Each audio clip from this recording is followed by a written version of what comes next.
This video contains my opinion. Today I'm going to be talking about a few characters from animes I've watched that I was clearly supposed to like but didn't.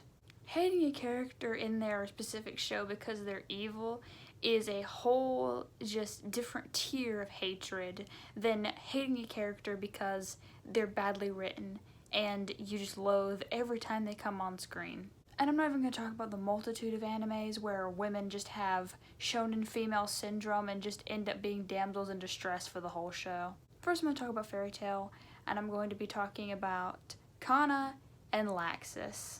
You might be thinking, Laxus, that's understandable, he was evil for first part of the series, but Kana? But yes, I absolutely hated Kana. To me, I feel like Laxus is pretty obvious. He did so many horrible things during the course of the first part of Fairy Tail. He was a jerk. He tried to kill a whole bunch of people, even though he didn't have the heart to do it.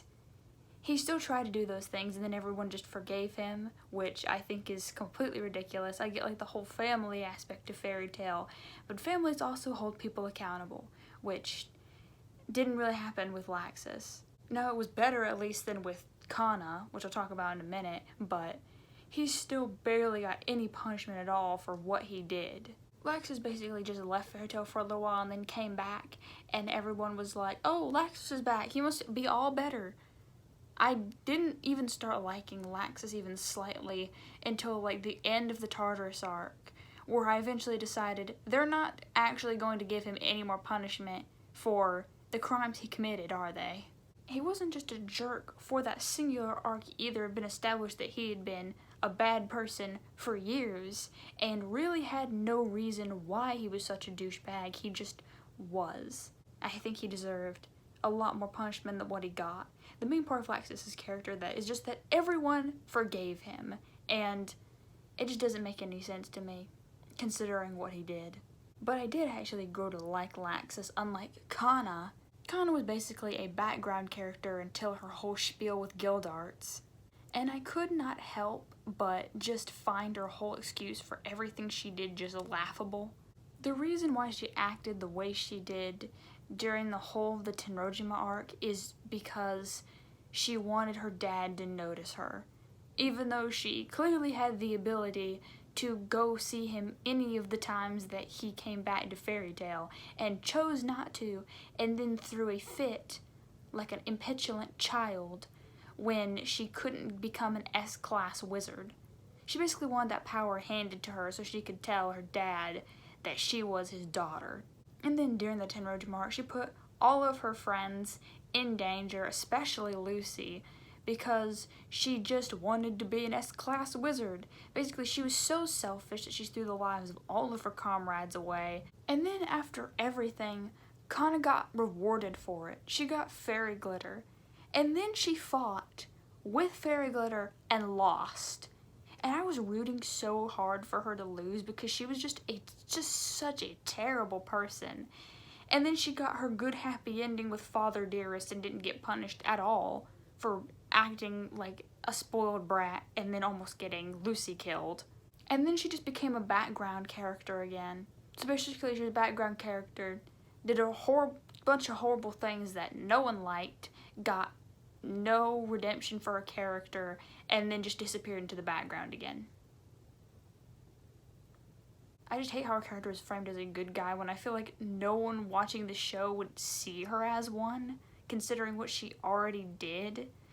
I think that definitely was just... If you wanted for me to hate her, you definitely accomplished that. I also wanted to briefly mention Yukio from Blue Exorcist, because I really did not like him when I read the manga. He was a jerk at first, but I feel like towards the end of the manga he got a little bit of redemption. I don't know what on earth happened in the anime, but he definitely was a jerk at first, so I thought I'd give him a little mention as well. Next, I'm going to talk about Tamaki from Fire Force. A little fact about me is that Tamaki is my least favorite anime character, ever. Now, I haven't seen a huge amount of animes as some other people have, but she is by far the character I hate the most. Every time she came on screen, I just sighed. And it made me even more mad that Maki was pushed to the side and Tamaki was there instead of her. It made me so mad. I'm not even going to talk about her losing her clothes every 30 seconds and being unable to keep them on, basically making her completely useless for the entirety of the series. I'm going to just talk about how useless her character is in general. And I'd like to say it's shonen female syndrome, except for Maki, who's actually a decent character, is also in Fire Force. And Hibana isn't a bad character either. So what happened with Tamaki? I guess they just packed all the shonen female syndrome stupidity and sexualizing into one character. I don't really know what happened there. And maybe it's humor for a different person than me, but I never found any of the gags, which I'm not even sure if they were gags, to be funny. To the point where I didn't even know if I was supposed to be taking, number one, her character, and number two, her fights seriously at all, because I knew it was just going to be another joke. I don't think that there's really any way to redeem her character at this point. She literally just is the epitome of a joke. And it's why I don't understand, why is the series trying to get me to take her seriously when clearly she's just a gag there for sexual jokes. I don't understand. I feel like Tamaki would work better as a character if they just said for certain that she's not supposed to be taken seriously. It just feels like such tone deafness that they're trying to make her into a serious character when she obviously isn't. So I don't even get her purpose in the show, because she does nothing, but she's supposed to be taken seriously. It doesn't make any sense to me. She's completely useless, having to be saved by Shinra, Juggernaut, and even Iris. Iris! You know you're trash at fighting when a nun can do better than you. Whenever a character comes on screen and fights someone, it's either there's going to be some sort of gag that makes the fight just completely irrelevant and stupid, or she's just going to lose horribly. She has to be the literal worst fighter in the series. She's supposed to be a fighter in Fire Force? You could have fooled me. She'd work much better as a nun if she could just keep her clothes on. She's clearly not a fighter. She absolutely sucks at it. I don't know why she even joined at all. She clearly is not made for this job. The reason why I hated Tamaki so much isn't because she was like a background character like Kana. She was involved in so many things. It's just like, you can't expect me to take her character seriously at all. So it's just like, she's there for jokes. And when you need her to do anything, she's just gonna mess it up. So it just makes me so mad that instead of taking Maki, the clearly more useful and competent one, they take Tamaki. You can't even write it correctly because it's just wrong. Why would they ever take Tamaki? It's beyond me. I know they kept her around in some of the later fights because she can, like, permanently kill the Infernals and she can fight, but she's not good at either one of those roles. It's basically, would you rather have to take two people along with you that are good and a lot more efficient at both of their roles, or to take one person that sucks at both roles? Seems like a no-brainer to me. Literally the epitome of everything I hate in an anime character. And then lastly, I'm going to talk about Sakura. To me, I don't know if people agree with me, she's just a bad person. That's what I've seen. She's just a genuinely bad person. Not even talking about her fighting, she's just a bad person.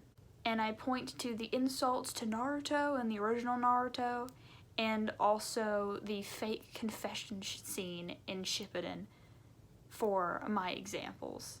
And I'm pretty sure everyone knows how trash her character was in those scenes, and I'm not going to just equate Sakura's whole character to just that one confession scene, but still, it deserves to be mentioned. Also, Sakura always going out and like trying to fight Sasuke was just so stupid to me. I get like, maybe she doesn't think that she can't do it, but for me it's just like, obviously she's not going to be able to do anything. She's horribly weak in comparison to Sasuke, and obviously she can't kill him. I don't even understand. For most of the series, she is just a nuisance who can't help any. But compared to the other members of the Konoha 11, other than Kakashi, Naruto, and Sasuke, she's pretty decent. She's not that bad. It's just that it's supposed to be the trio of Naruto, Sasuke, and Sakura. Sakura is just a background character in comparison to Sasuke and Naruto. Like, I don't understand. People are like, she's actually strong. She is, but not compared to Sasuke and Naruto. She isn't. She got absolutely shafted when it comes to strength in comparison to those two. And that's what I've always thought is the problem. People see her as weak because they compare her to Sasuke and Naruto, which is who she should be compared to, but she's not even on their level. In comparison to some of the other ninjas in the village, yeah, she is very strong, but she's supposed to be strong like Sasuke and Naruto. But she isn't, because shonen female syndrome. And then she would always talk about, I've finally caught up to Sasuke and Naruto. No, you haven't. Even in the last opening, you're still clasping your hands together going, Sasuke, Naruto, save me. Yeah, you're totally on their level. Save yourself, woman. I don't think she should have taken Sasuke back at the end of the series, but considering everything she did throughout the series, I feel like it was deserved. They deserve each other. Oh, that's all I want to talk about. See ya.